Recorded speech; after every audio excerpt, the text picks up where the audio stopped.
En la luz tenue de una fría tarde de otoño, el abandonado orfanato Blackwood se alzaba silueteado contra el cielo que se oscurecía. Su arquitectura victoriana, antes grandiosa e imponente, ahora se desmoronaba bajo décadas de abandono. El viento susurraba a través de ventanas rotas, llevando consigo relatos olvidados desde hace mucho por el mundo exterior. Mi nombre es Dr. Eleanor Pierce, y como archivista histórica, especializada en la historia institucional de posguerra, he documentado docenas de instalaciones abandonadas a lo largo de Nueva Inglaterra, pero ninguna dejaría una marca en mi alma como Blackwood. Cuando recibí por primera vez el encargo de catalogar los artefactos restantes antes de la demolición programada del edificio, me acerqué a ello con el mismo desapego clínico que había mantenido a lo largo de mi carrera. La Sociedad Histórica Local quería una documentación exhaustiva del orfanato que había albergado a cientos de niños entre 1878 y su cierre abrupto en 1952. Las fotografías en los registros del condado mostraban una institución severa pero poco notable, una de muchas que salpicaban el paisaje en una era anterior a los sistemas modernos de acogida. El orfanato Blackwood parecía en papel ser nada más que una nota al pie en la historia regional. Qué terriblemente equivocado estaba yo. Lo primero que me llamó la atención al llegar fue el silencio. La mayoría de los edificios abandonados tienen una atmósfera particular, el crujido de cimientos que se asientan, el correteo de pequeños animales que han hecho hogares en rincones olvidados. Pero Blackwood parecía absorber el sonido, creando un vacío que presionaba contra mis tímpanos como la presión antes de una tormenta. El vestíbulo principal conservaba indicios de su antigua grandeza. Una amplia escalera se elevaba, su barandilla de caoba ahora deformada y astillada. Retratos desvaídos de administradores de rostro severo alineaban las paredes. Sus ojos parecían seguir mis movimientos a través de capas de polvo y telarañas. «Las oficinas administrativas deberían estar por aquí», dijo mi asistente James, consultando los planos del edificio. Su voz sonaba extrañamente amortiguada en el aire denso del vestíbulo. La mayor parte de la documentación fue removida hace décadas, pero la Sociedad Histórica Local cree que algunos registros podrían permanecer en la oficina privada de la última directora. Nos abrimos paso por un largo corredor. Nuestras linternas creaban sombras danzantes que parecían tomar vida propia. El orfanato había estado sin electricidad desde los años 70, cuando el condado dejó de mantener la propiedad. La luz de finales de octubre apenas penetraba las ventanas cubiertas de suciedad, tiñendo todo con un tono sepia que se sentía como moverse dentro de una vieja fotografía. La oficina de la directora estaba ubicada al final del ala este, separada de los dormitorios y áreas comunes de los niños. Incluso en decadencia transmitía autoridad y aislamiento. Una pesada puerta de roble, aún intacta a pesar de los años, llevaba una sencilla placa de latón. Directora, Agatha Blackwood. «Blackwood», murmuré. «El mismo nombre que el orfanato», asintió James. «El edificio fue originalmente la finca familiar Blackwood. Agatha lo convirtió en orfanato tras la Guerra Civil, dejando a una generación de niños sin padres. Lo dirigió hasta su muerte en 1915, cuando su hija Margaret tomó el mando. La hija de Margaret, Constance, fue la última directora hasta su cierre». «3 generaciones de mujeres Blackwood», dije. «Interesante». La puerca se abrió con sorprendente facilidad, como si hubiera sido engrasada recientemente. La oficina más allá estaba notablemente intacta en comparación con el resto del edificio. Un enorme escritorio dominaba el espacio, flanqueado por estanterías que llegaban al techo. Un retrato colgaba detrás del escritorio. Una mujer de aspecto severo con rasgos afilados y ojos fríos que parecían atravesar el lienzo. «Constance Blackwood, supongo», dije, acercándome al retrato. Algo en su mirada me inquietó, una sensación que descarté como el malestar natural de ser observada, incluso por un cuadro. «No parece alguien que disfrutara dirigir un orfanato», observó James. «Pocos lo hacían en aquellos días», respondí, volviendo mi atención al escritorio. Los orfanatos no se trataban tanto de cuidar a los niños como de contener a los indeseados de la sociedad. Los cajones del escritorio estaban cerrados, pero los antiguos mecanismos cedieron fácilmente a mis herramientas especializadas. Dentro, encontramos el detrito administrativo esperado, libros contables que documentaban gastos, correspondencia con funcionarios locales y registros de donaciones de las familias más ricas del pueblo. Nada inusual, hasta que llegamos al cajón inferior. Era más pequeño que los demás y asegurado con un cerrojo por separado de notablemente mayor calidad. Cuando finalmente se abrió, encontramos un solo artículo dentro, un diario encuadernado en cuero. Su cubierta estaba sin marcar, excepto por un extraño símbolo embosado en el lomo. Un árbol cuyas raíces se retorcían en lo que parecía ser un rostro. Tal vez el escudo de la familia Blackwood, sugirió James. Levanté el diario con cuidado, notando su sorprendente peso y la calidad de la encuadernación en cuero. Esto no es un registro administrativo estándar, dije. Esto es personal. Algo revoloteó de entre las páginas. Una fotografía en blanco y negro. Mostraba un grupo de niños dispuestos en filas frente al orfanato, sus expresiones uniformemente solemnes. Detrás de ellos estaban 3 mujeres en vestidos oscuros, su postura rígida e inhospitalaria. Pero lo que captó mi atención fue un detalle en el fondo. Un pequeño rostro en una de las ventanas del sótano, borroso, pero distintivamente presente, a pesar de que todos los niños estaban contabilizados en la disposición formal.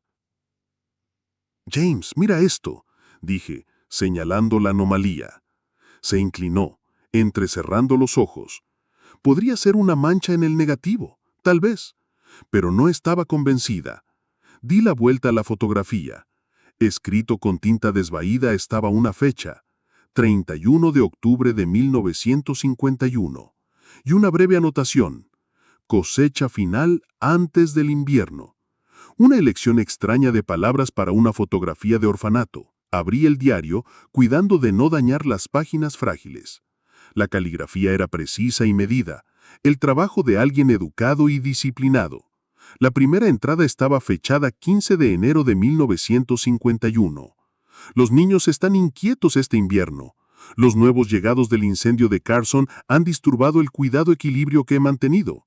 Especialmente problemática es la chica Parker, con sus preguntas y ojos observadores. He instruido a la señora Winters que le asigne tareas adicionales de limpieza en los corredores lejanos. El agotamiento genera conformidad. Fruncí el ceño. El tono era más frío de lo que esperaba, incluso para una institución de esa era. Avancé varias páginas y leí esta entrada. 4 de marzo de 1951. Se ha notado otra desaparición por ese entrometido trabajador social, el señor Holloway. Expliqué, como lo he hecho antes, que los fugitivos son una realidad desafortunada en nuestro tipo de trabajo. Los niños, especialmente los mayores, a menudo buscan independencia prematuramente. Pareció poco convencido, pero sin evidencia sus preocupaciones siguen siendo meramente especulativas. La cámara del sótano requiere un aislamiento acústico adicional antes de la próxima ceremonia. He encargado trabajos bajo la apariencia de reparaciones de la caldera. Mi sangre se heló. James, quien había estado examinando las estanterías, notó mi expresión. «¿Qué pasa?», preguntó. Dudé y luego leí la entrada en voz alta. Las implicaciones quedaron suspendidas en el aire entre nosotros. «Podría ser inocuo», ofreció él, pero su voz carecía de convicción. «Tal vez ceremonia se refiere a alguna tradición institucional». «Tal vez», concedí. Pero ya estaba pasando páginas buscando clarificación.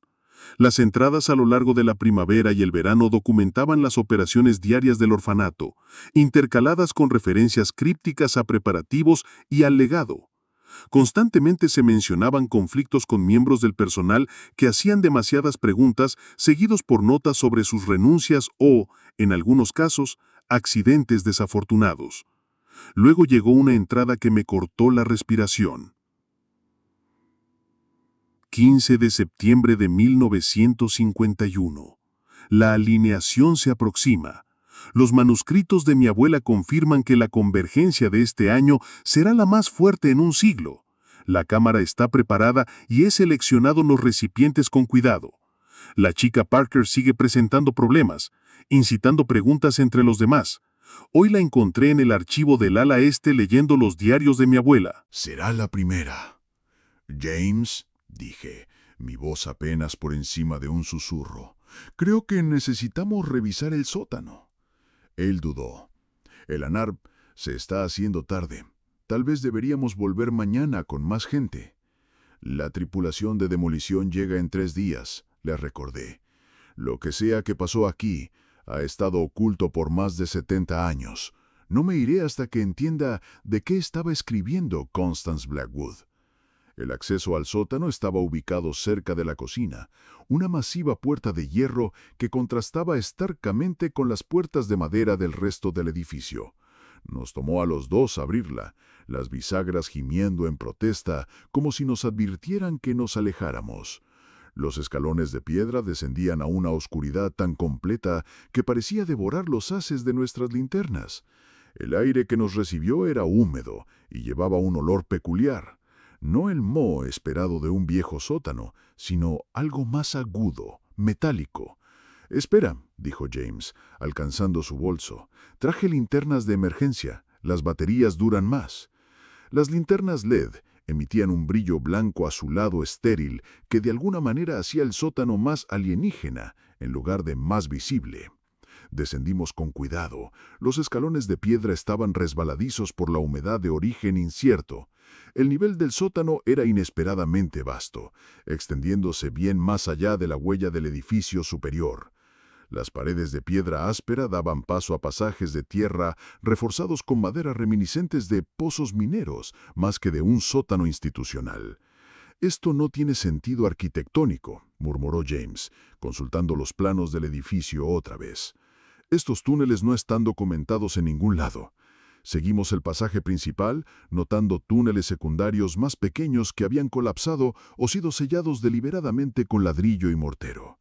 La temperatura bajó notablemente mientras nos adentrábamos más, nuestro aliento formando nubes en el haz de las linternas. Después de lo que parecieron unos 100 metros, encontramos otra puerta. Esta estaba hecha de metal denso con inscripciones inusuales grabadas en su superficie. A diferencia de la entrada al sótano, esta puerta estaba asegurada con un mecanismo de cierre complejo que parecía notablemente bien mantenido. «Esos no son símbolos estándar», observó James, señalando las inscripciones. «Parecen casi el mismo símbolo del diario», terminé, reconociendo el motivo del rostro de raíz de árbol retorcida repetido alrededor del borde de la puerta. Esto es lo que ella llamó la cámara. El cerrojo, a pesar de su complejidad, cedió a mis herramientas después de varios minutos tensos. La puerta se abrió hacia adentro con inesperada facilidad, como si las bisagras hubieran sido atendidas recientemente. La cámara más allá desafió todas las expectativas.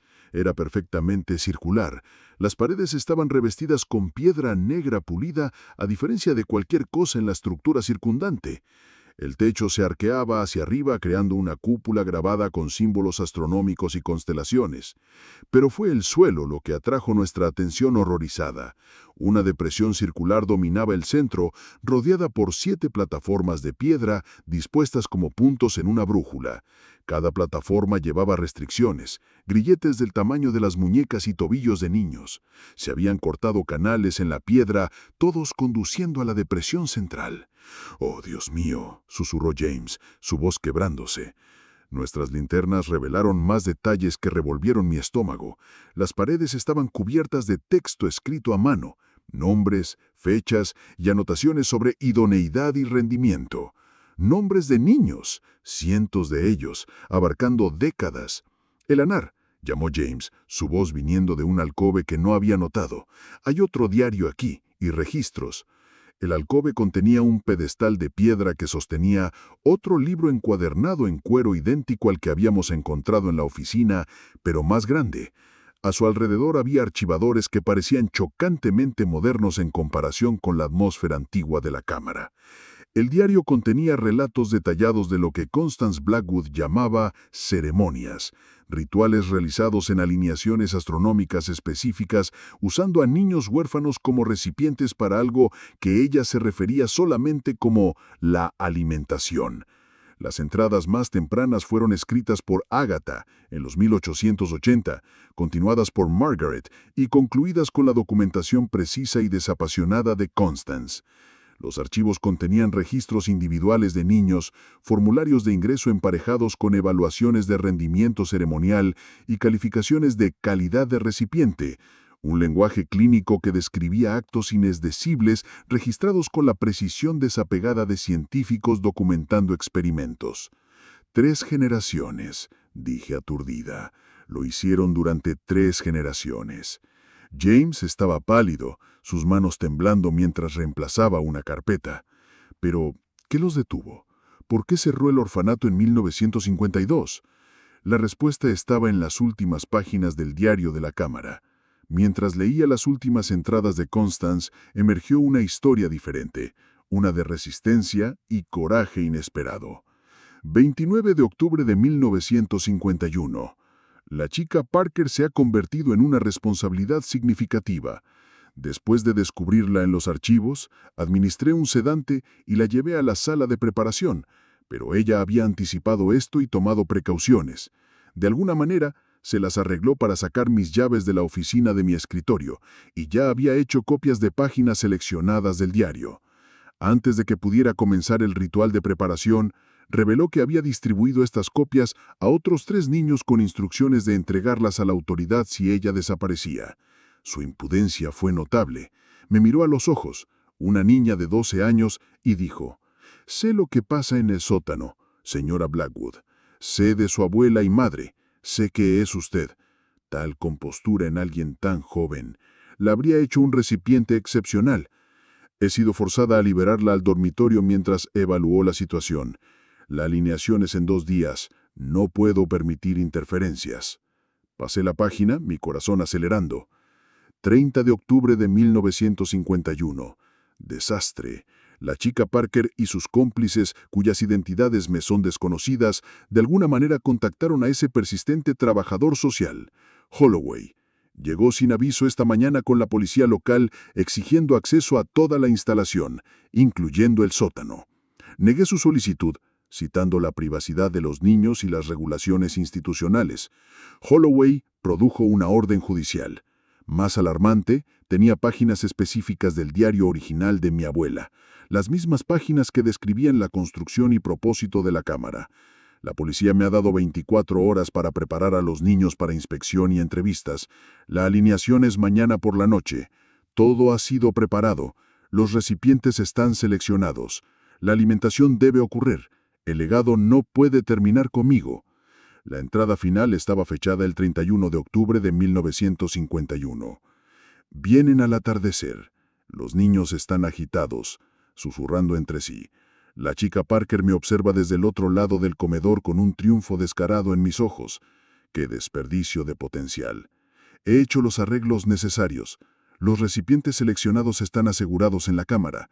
La señora Winters, la única miembro del personal que entiende la importancia de nuestro trabajo, está completando los derechos preparatorios. El legado continuará aunque yo no pueda. He sellado los manuscritos originales de mi abuela y artefactos en el compartimento oculto debajo de la oficina. Futuros descendientes los encontrarán cuando sea el tiempo adecuado. El hambre es eterna. Simplemente espera. Si las autoridades irrumpen en la cámara antes de que la ceremonia se complete, he preparado contingencias. El legado Blackwood no enfrentará escrutinio público ni justicia mundana. La hora se acerca. Escucho vehículos en el camino de gravilla.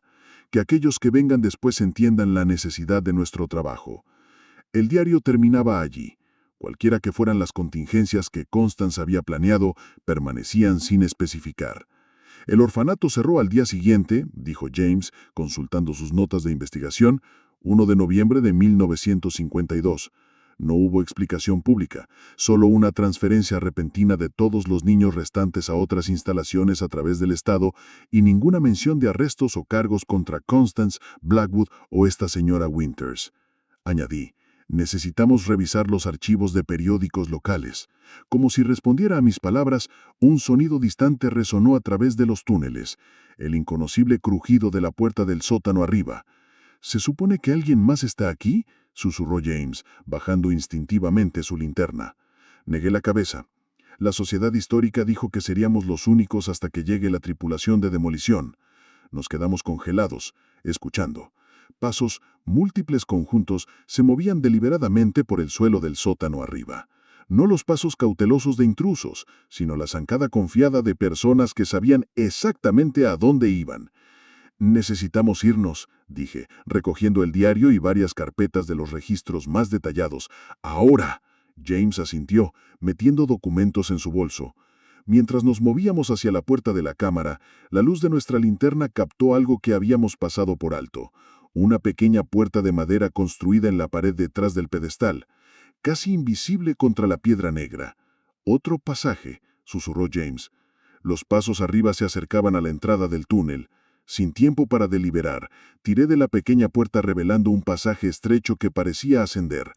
Podría llevar a afuera, o al menos lejos de quien sea que venga. Nos apretamos a través de la abertura, encontrándonos en un túnel de tierra estrecho reforzado con maderas antiguas. El aire era rancio, pero circulaba, sugiriendo que se conectaba a la superficie en algún lugar adelante. Apagamos nuestras linternas, navegando por tacto a lo largo de las paredes ásperas, escuchando los sonidos de persecución desvaneciéndose detrás de nosotros. Después de varios minutos de un gateo claustrofóbico, el pasaje se ensanchó lo suficiente como para que pudiéramos pararnos. Un leve brillo apareció adelante. No luz diurna, sino iluminación artificial. El túnel terminaba en otra pequeña puerta de madera. Más allá, podíamos escuchar el zumbido de equipos eléctricos y voces apagadas. Pegué mi oído contra la madera, tratando de discernir palabras. «Debe completarse antes de la demolición», una voz de mujer estaba diciendo.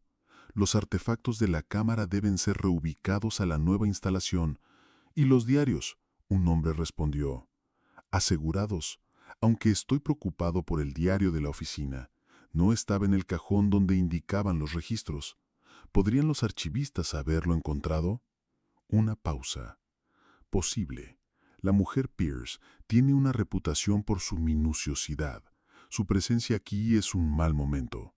Me retiré de la puerta, mi sangre convirtiéndose en hielo. Sabían mi nombre. Quienquiera que estuviera al otro lado sabía exactamente quién era yo y por qué estaba aquí. «Necesitamos encontrar otra salida», susurré a James.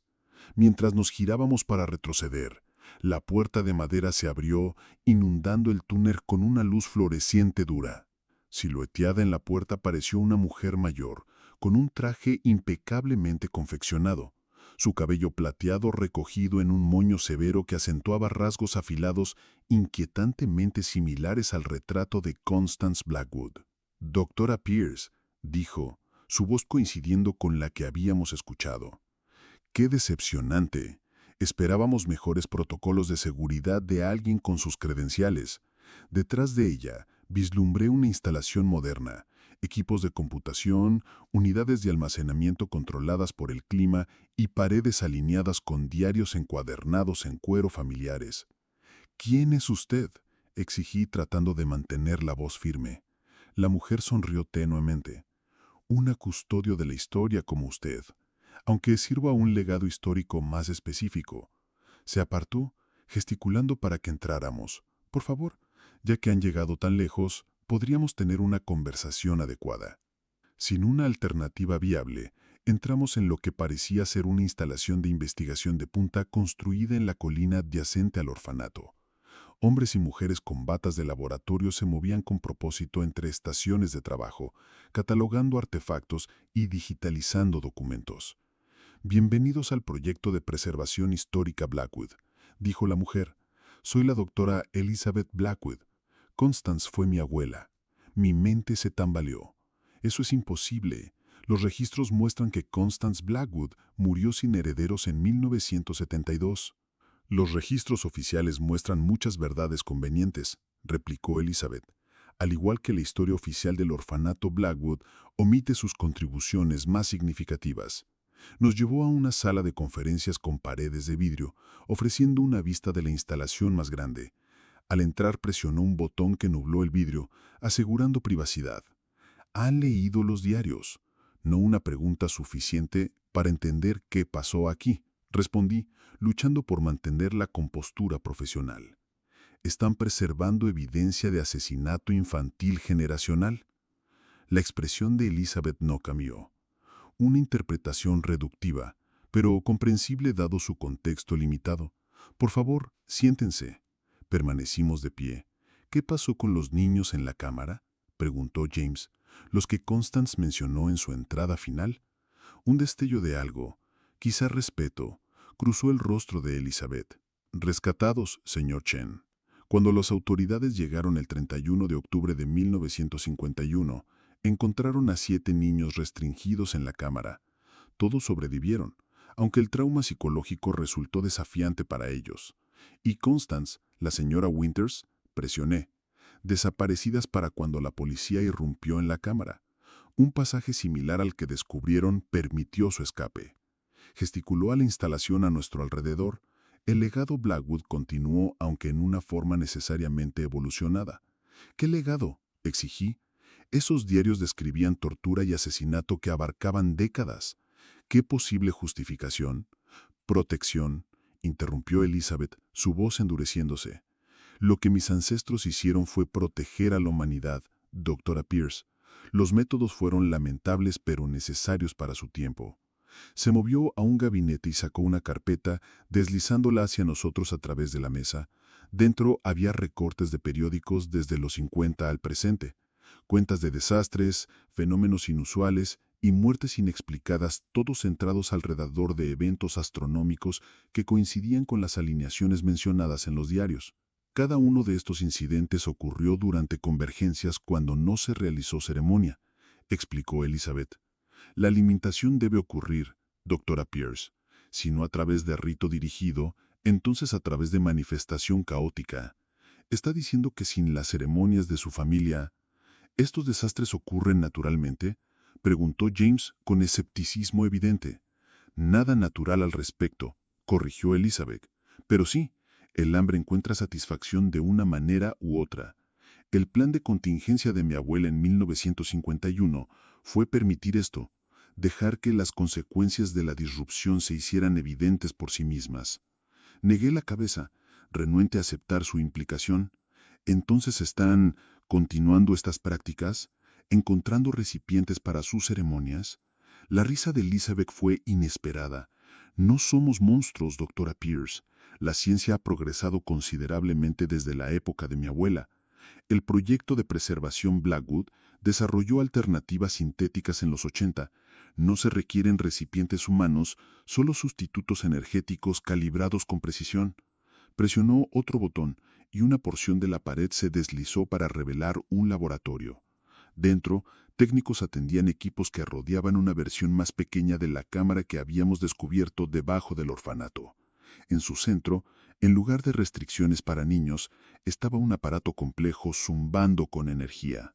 El hambre permanece constante, continuó Elizabeth, pero nuestros métodos han evolucionado.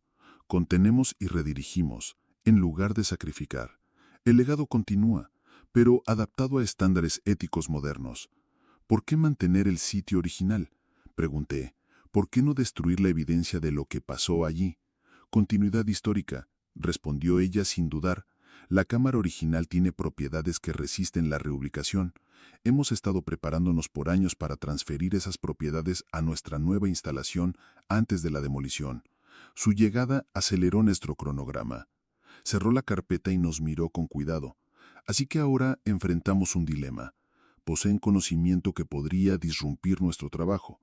Trabajo que previene los mismos desastres documentados en estos archivos. Sin embargo, comprensiblemente encuentran nuestros métodos históricos abominables. Esos niños, dije, mi voz quebrándose ligeramente. Cientos de ellos durante décadas. Merecían justicia, merecían algo mejor. Elizabeth estuvo de acuerdo, sorprendiéndome. El pasado no puede deshacerse, pero el futuro puede protegerse. Ese es nuestro enfoque ahora. Un silencio pesado cayó sobre la sala mientras procesaba sus palabras. La evidencia en mi bolsa, el diario, los registros, podían exponer tanto atrocidades históricas como esta operación continuada. Cualquiera que fueran sus métodos actuales, el legado Blackwood había comenzado con crueldad indecible. Elizabeth pareció leer mis pensamientos. Estás considerando exposición. Comprensible. Antes de que decidas, me gustaría que conocieras a alguien. Presionó un botón de intercomunicación. Por favor, pide a la señorita Parker que se una a nosotros. El nombre me golpeó como un golpe físico. Parker, la chica del diario, asintió Elizabeth. Sarah Parker, la niña de 12 años que derribó el orfanato Blackwood en 1951. Tiene 86 años ahora y ha sido una parte integral de nuestra supervisión ética desde 1972. La puerta se abrió para admitir a una mujer mayor con ojos brillantes y alerta y una dignidad que desmentía su edad. Caminaba con un bastón, pero se movía con propósito, examinando a James y a mí con evidente interés. Los historiadores que encontraron el diario de Constance, dijo, me preguntaba si alguien lo haría eventualmente. La señorita Parker afirmó que fue retenida cautiva en ese sótano, dije, observando su reacción, que estaba destinada a ser un recipiente para algún tipo de sacrificio ritual.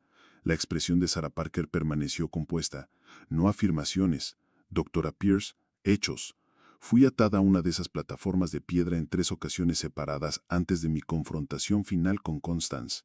Vi a otros niños llevados abajo que nunca regresaron. Viví esa pesadilla. Entonces, ¿cómo puede trabajar en...?